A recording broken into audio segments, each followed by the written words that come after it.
Hello everyone, let's talk about another easy problem on Leetcode today. Kth distinct string in an array, Leetcode 2053. In this problem, we are given an array and an integer k. We have to return the kth distinct string present in the array. A distinct string is a string that is present only once in an array. If there are fewer than k distinct strings, then we return an empty string. Note that the strings are considered in order in which they appear in the array. Then in example 1, we can see that string given to us are D, B, C, B, C, A, and K is equal to 2. So that means we have to return second string in the array if it is present. Then in the array, we can see that D is distinct. So that is our first distinct string. Then we see B. B is actually not distinct. Then C is also duplicate. And then we come to A and we can see that A is distinct. So this is our second distinct element in the array. So this was k equal to 1 and this is k equal to 2. So we have to return A in this case because that is a kth distinct string in an array. Now let's jump into the solution space.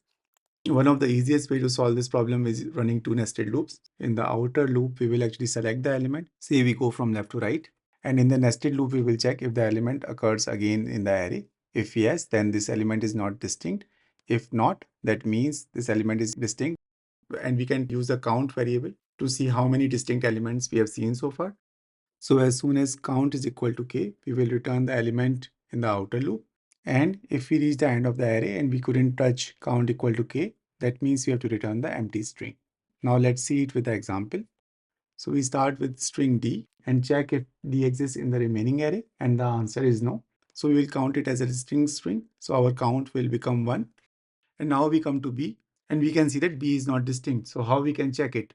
One way can be that we can actually look for all the elements on the right of B and all the elements on the left of B and see if we can find another B. And if we do, that means B is not distinct. Another approach can be that we count the occurrences of B. So if we can see B occurs more than one, that means it's duplicate. And in this case, we see that B is actually duplicate because it occurs 2 times. Then we go to C. We can see that C also occurred 2 times. So it's also a duplicate. Then we again go to B. We again see that B occurs 2 times, right? So it's a duplicate. Then we again go to this C, where we again see that C is duplicate. So we go to A. And now we can see that A is not duplicate because it only occurs once in the array. So now our count becomes 2 and it is equal to K. So in this case, we will return A as an answer. Now suppose if K was equal to 3 and we have reached the end of the array, in this case, we would have returned empty string. In terms of time complexity here, it will be O of n squared. And in terms of space complexity, it will be O of 1, where n is number of elements in the array. And the reason for this is we are running two nested loops. And in the inner nested loop, we are actually scanning the whole array to check if the element occurs again. So that takes O of n time. So how about we actually use the hash map, because in hash map lookup takes only O of 1 time. So in that case, we can actually reduce the time complexity to O of n, mainly coming from the outer loop. Let's see how. So what we can do is we can actually create a frequency map. So when we see the element for the first time, we add it to the map and also set the frequency equal to 1. But if we see the element again, then we will increment the frequency. When the element occurs more than once in the array, the frequency will be more than 1, and that means this element is not distinct. So in the first iteration, we will create the frequency map. And in the second iteration, we will check if the element is unique by checking it in the frequency map. If the frequency is 1, that means this element is distinct. If it is distinct, then we will increment the distinct number count. And when the count is equal to k, we have actually found our answer. And if we reach the end of the array and count is less than k, in that case, we will just return empty string. Now let's see this in action. We start iterating on the array and we see D. We will actually add it to the map. D occurs once so far, right? Then we see B. Then we also add B to the map. Then we see C. We add it to the map because it also does not exist. And the frequency of all these values is 1 so far. Then we see B again, and we can see that B was already present in the map. So we will update the frequency to 2. Then we see C again. So then we again update the frequency for C. Now it becomes 2. Now we see A, and A also occurs only once. So the frequency is 1 here. Now we are done with the first pass. In the second pass, we will again go through the array and we see the element D. So we see that D only occurs once. So this is a distinct element. So we increment our count equal to 1. Now we see B in the array and we can see that B occurs more than once. So it's not distinct. So we will go to the next element, C. Then we see C is also not distinct. Then we again see B, that is also not distinct. Then we see again C, that is also not distinct. And finally, we come to A, and we can see that A also occurs only once. So we increment our count to 2. And now count is equal to K. So that means we have found the first two elements that were needed, and we will just return C as an answer. So in this case, the time complexity actually improves to O of n, because adding or looking up the values in the hash map just takes O of one time. So we are just running the outer loop twice, and that's why the time complexity is O of 2n, which results in O of n. And in terms of space complexity also, it is O of n, because we are storing all the elements in the hash map now. So this is a good approach, but we can also slightly improve it by using the linked hash map or linked hash set, in which the order of elements as per the insertion order is guaranteed. So what we can do is we can create one linked hash set and one hash set. So linked hash set will contain the distinct elements, and the hash set will contain all the duplicates we have seen so far.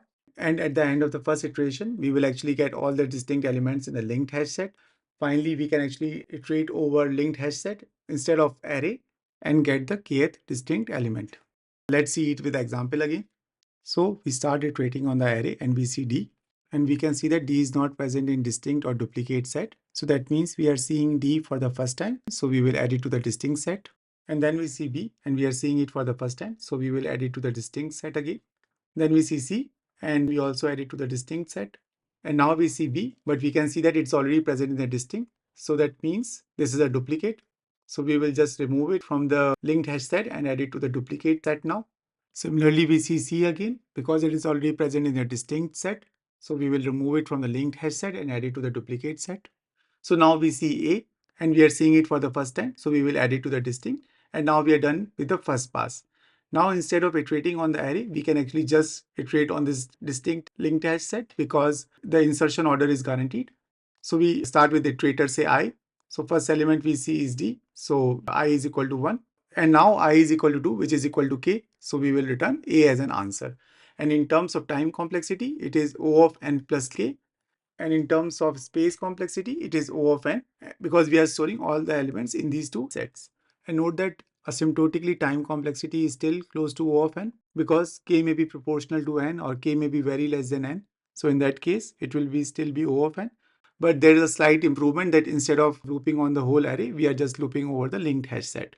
And now let's jump into the code part. So we will just create two sets, distinct and duplicate. One is linked hash set and another one is hash set. And now we will start iterating over the array and start updating these distincts and duplicate sets. So we will now check if the string is not seen yet. And we can do that by checking if the string is not present in both duplicates and distinct set. We can do negation on the contains method for that.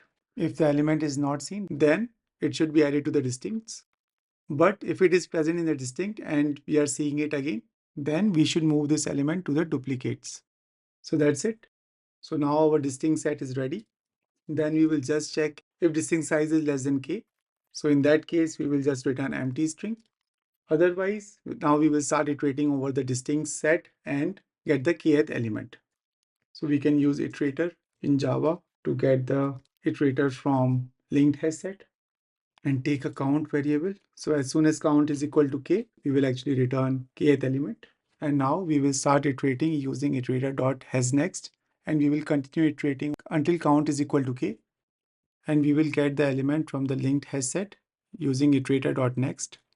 And if count is equal to K, we will return element. Else we will continue. And finally, if we are here, we should still return empty element. And now we just run the code. It's a typo in iterator. Let's run the code again. Awesome. Now let's submit this code. Awesome. I hope this video was useful to you. If it was, please like and subscribe. I also added the previous two solutions along with this solution to my blog. Please check it out. The link is in the description below. Thank you. Have a nice time.